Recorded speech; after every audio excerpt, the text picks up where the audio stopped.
Headlines आरो सुबुंसिरि रादाबनि रादाब बुथुमगिरि नोंथांमोननिसिम बर' कछारी वेलफेयार अट'नमासनिफ्राय गिबियावनो साबायखर जासिबाय।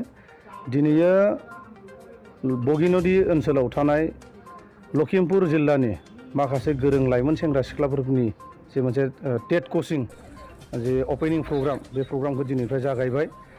दा बे जागायनायनि सिगांनो आं दानिसो खोथाखौ नोंथांमोननि माने मिडियानि गेजेरजों आं बुंथिनो लुबैदों। थांनाय सेप्तेम्बर दाननि 3 अक्ट'खालि बे ओनसोलाव थानाय जेसेखिनि लेखा गोरों लाइमोन सेंग्रा सिख्लाफोरखौ लानानै जों मोनसे मिटिं जिरायदोंमोन, जों मिटिं जिरायदोंमोन। दा बेवहाय बिथांमोननि माखासे लुबैनाय, बिथांमोना डेपुटि चेयारमेन हिसाबै बा बर' कछारी वेलफेयार अट'नमास काउन्सिल हिसाबै माखासे मावनानै होजानो बिथांमोना बे समाव खावलायदोंमोन। 1 नम्बरानो जाबाय जायफोरा DLED दङ दा बिथांमोनखौ टेटनि कोचिं होनांगौ आरो जायफोरा हायार सेकेन्डारि पास जानानै दङ, BA पास जानानै दङ, MA पास जानानै दङ दा बिथांमोननि थाखाय माल्टिपार्पास जि माने कोचिं एबा नलेज शेयारिं जि प्रग्राम बे प्रग्रामखौ बिथांमोना लाना होजानो लुबैदों।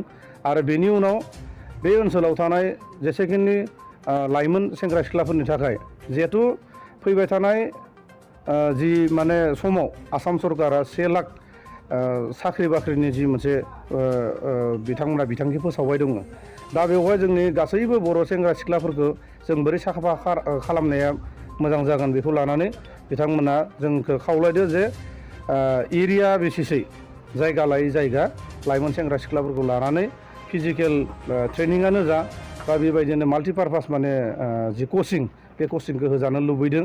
दा बे हिसाबै जों फारि फारि मावलांगोन। दिनैयो जोङो टेटनि जि कोचिं प्रग्राम बे प्रग्रामखौ जों दिनै लाबाय। अपेनिं जि मोनसे प्रग्राम बेखौ जों दिनैनिफ्राय जागायबाय।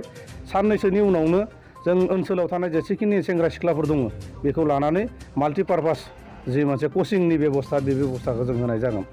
गोजोन्थों। बे कर्सआ ओरैनो मास मोनबेसे जागोन?